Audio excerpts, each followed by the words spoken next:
beautiful beaders, it's Gina from orchidandopal.com and welcome to another tutorial. This one is a special one. It was inspired by the June 2020 Rotating Beads of the Month Club that I received and shared earlier this month. If you haven't seen that video, I will try to link that in the corner, and I will leave a link to their subscription down below, as well as a coupon code that will save you 10% off your first month of whichever bead club that you choose. Without going into all the details that you would see in that video, they sent 8 different vials of specialty check glass beads this month in a coordinating theme, and they challenged me to come up with a tutorial to share with you guys based on this month's collection of beads. And my goal was really to just pick out one particular bead to use in a tutorial, but I actually was able to use 4 out of the 8 to come up with this particular bracelet in this colorway right here. I have these other 3 just to give you some examples of different colorways that can give this bracelet a whole different look, and also to give you an example of some variations. So here you will see these little slices. Those are called 1 beads that you'll see in just a minute, and they are an oval shaped flat disc bead that could also be subbed with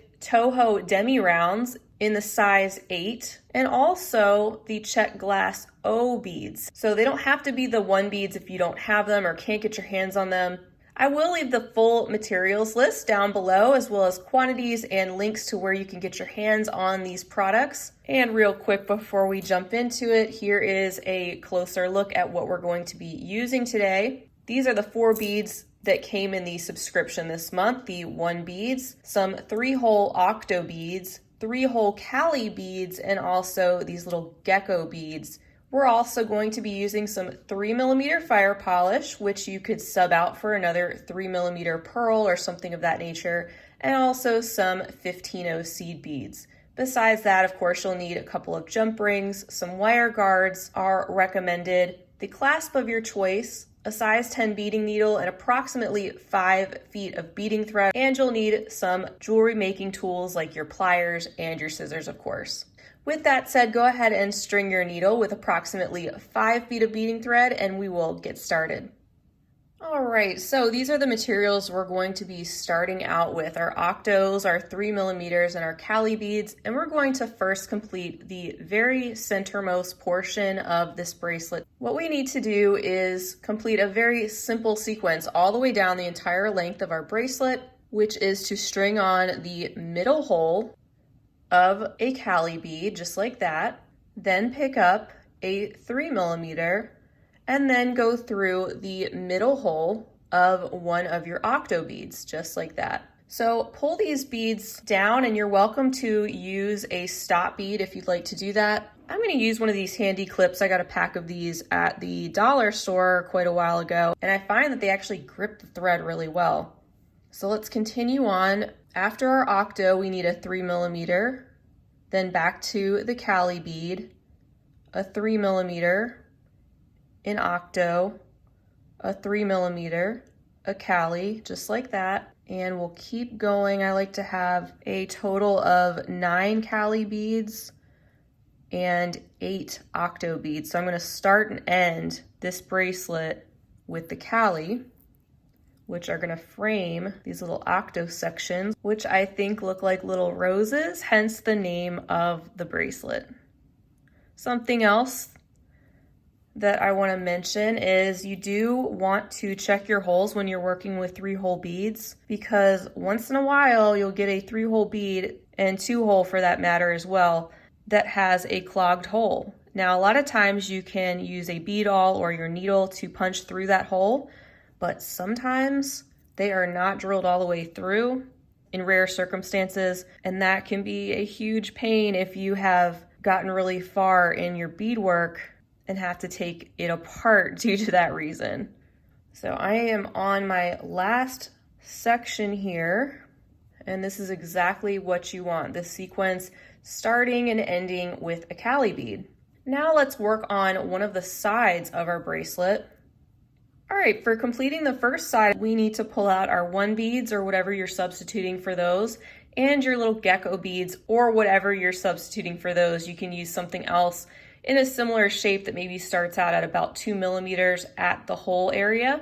What we need to do is we just need to do a turnaround and step over to one of our outer holes of the Cali bead. Now you will see a tiny, tiny little strip of thread on each side going from this hole to this hole, but I guarantee you nobody's really gonna notice it. And if you use a thread that's very close to the color of your Cali bead, it'll just blend right in. So let's turn around. I'm gonna step over to the right-hand side. That's more comfortable for me. And you notice I have a little bit of a gap here in my thread. I'm not really worried about the tension yet because this end is not knotted off and it's going to tighten up as we go. So what you want to put in to each of your sections on the side at this point are a 1 bead, a gecko bead, and a 1 bead. That is the sequence you're going to add all the way down. So pull that down, and then we want to catch the right-handmost hole of the next octo bead and pull. And you can see it pops those 3 beads we just added right into place. And we'll repeat that step again. 1 bead, gecko, and 1. And then catch that right-hand hole of the next Cali bead that we get to. Repeat that again. 1 bead, gecko, and 1. And catch the right-hand hole of the next octo. So I think you get the idea. At this point, you can pause the video. I'm going to complete this step all the way down till we get to the other side, and then we will meet back together. All right, guys, welcome back. So this is what you should have so far. We've popped those into all those little gaps on each side, and I'm coming out of this last Cali bead here on the right. I took my clip off of the tail thread because I feel like my beads are starting to get more secure and they're not going to slip off. So I'll leave that off for now. And I'm going to pick up my wire guard, and we want this to span the first and third hole of the Cali bead on the end. So with that in place, we're going to swing our needle around and then go through the other side of the wire guard and go through the left-hand side of our Cali bead. So go through that remaining open hole and pull your thread, making sure your wire guard pops into place. And I'm going to turn this around because it's easier for me to work in this direction. Again, don't worry too much about your tension. You want your beads to be sitting right next to each other, but you don't have to pull super tight yet because we still have this tail thread hanging out, and we'll be able to cinch things up as we go. And we're going to complete the exact same step that we did on the other side now, all the way to the other end of our bracelet. So again, a 1 bead, a gecko, and a 1 bead, and then go through the outer hole of the next octo. 1 bead, gecko, and 1 bead, and then go through the outer hole of the next Cali. Just like that. Now we will have some additional beads we'll be adding around this once we're done, but let's meet back once we get to the other end of our bracelet. All right, welcome back everybody. So here we have arrived at the other end of our bracelet. I'm coming out of the right-hand hole of this Cali. So once again, we're ready to pop on our other wire guard onto this side. So I'm gonna go through one side of that and pull it down towards our work. And we want that to span the first and third hole, or I should say the outer holes.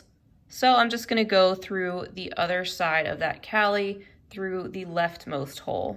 And that's going to pop our wire guard into place on that side. Now, once again, I'm going to turn my bracelet because it is easier for me to work in this direction. And this is where we're going to be working with more of our 3mm beads, and you want to pull out those 15-0 seed beads. So I'm coming out of this Cali. I'm going to also proceed through the 1 bead, through the gecko, and through the next 1 bead. So go through all 3 of those. And then we're going to be framing around each of these octo beads with 1 15-0, 1 3mm, and 1 15-0. So pick those up and just go through the next 1 bead, gecko, and 1 bead. If you can, also go through the outermost hole of the next Cali. There you can see it pop those 3 beads right next to our octo, and we need to get to the next octo. So keep going through the 1 bead, the gecko, and the 1 bead, And now we're ready to add that sequence again. So pick up a 15-0, a 3mm, and a 15-0, and then proceed through the one bead, the gecko, the one bead, the outer hole of the Cali, and then through the next one bead, gecko, and one bead. That positions us so we're ready to add that sequence again right here. And you're gonna do the same thing all the way down once again. Let's do one more together, 15-0, 3mm, and 15-0, and go through the next one bead, gecko, one bead, Cali, one, gecko, and one. And there you have it. That gives our bracelet that nice finished edge and brings it all together. So keep going until you reach the other end of your bracelet, at which point you're gonna go through the wire guard as well, swinging your needle around and completing the same step on the other side. So do that on both sides, and then we will meet back to finish up and admire our work. All right, everybody, so at this point our beadwork is done, and we're just going to finish off by tying and knotting off our thread. I'm gonna go through this final Cali bead right here, and then I'm gonna go up through and around the wire guard again that I got to on this side, and then also down through the Cali bead. And I'm gonna make a sequence of half hitch knots at this point, also hiding my knots in between the beads. And I'm comfortable with doing about 3 of those on each side. And if you have additional thread, feel free to run through even more than that. Again, it doesn't hurt to reinforce your pieces even more. But if you're using Fireline or something similar, that's very strong beading thread, so it should be okay. So there's my last knot on this side, and I'm just gonna run through a few more beads here. And I'm gonna clip off my thread. And now I just want you to pay attention to the tension of your piece. You want everything to be tightly cinched up together, but you can see if I pull the tail thread really tight, it's too tight to where your beads are kind of bunching up. So relax it just a little bit. Make sure your center segment with the beads, they don't have big gaps of thread in between that. And also just have it tight enough so that your gecko beads can sit nice and flat and your one beads can sit nice and flat, something just like that. So I'm gonna pop a needle onto my tail thread. And with that tension in mind, taking my fingers and laying it out nice and flat, but also tight enough. I'm coming out of the middle hole of this Cali. I'm just gonna go down through the hole on the right side. And with my tension where I want it, I'm gonna make a knot right there and continue on just like we did with the other side of the thread, knotting it several times and trimming it off. So go ahead and weave this back in, and then we're ready to attach our findings. Okay, I have one side on and just twisting that jump ring open so I can put on this portion. And then twisting my jump ring closed. And here is a look at the finished bracelet using 4 beads from the June 2020 double rotating Hot and Trendy Beads of the Month Club. And that's why I keep saying I love getting these subscriptions, because they challenge me and inspire me to use beads I may not have even worked with yet, to come up with new designs such as this one to be able to share with you guys, and I'm really happy with. But that happens to be something that I love to do. So I feel like I not only get my money's worth out of a club like that with the beads themselves, but a lot of it is just pushing yourself creatively to think outside the box, because you never know what can come of that. Again, here are 3 other variations, and these were just based on things I already had in my stash. I would love to see this bracelet done with red octo beads and maybe some green geckos, maybe look like red roses in this design. I didn't have any, unfortunately, but I did order some, so I'm hoping to come back and share, maybe in a finished jewelry update, a version of this bracelet that looks even more rose-like. But anyway, that's all I have for you guys today. I hope you enjoyed this tutorial. Don't forget to check out the link and coupon code below for the Beads of the Month clubs. They have all sorts of different clubs. And I also have a playlist sharing 2 years worth of unboxings of all those different clubs as well. I also have some links below to suggested places to get these materials, as well as the full materials list and the quantities you'll need to make this bracelet. I want to thank you guys so much for joining me today. Feel free to leave me a comment below. Let me know if you've tried this out or what color combination you went with. I hope you'll stay tuned for much more to come, including more tutorials just like this one. And until next time, I hope you have a fabulous rest of your day. And as always, happy beading. If you enjoyed this video, don't forget to give it a big thumbs up. For more content like this, don't forget to subscribe and hit the bell to be notified of my latest videos. You can check out the information section below this video for links to all my social media handles, recommended products, and my shop and blog at orchidandopal.com. Thanks for watching.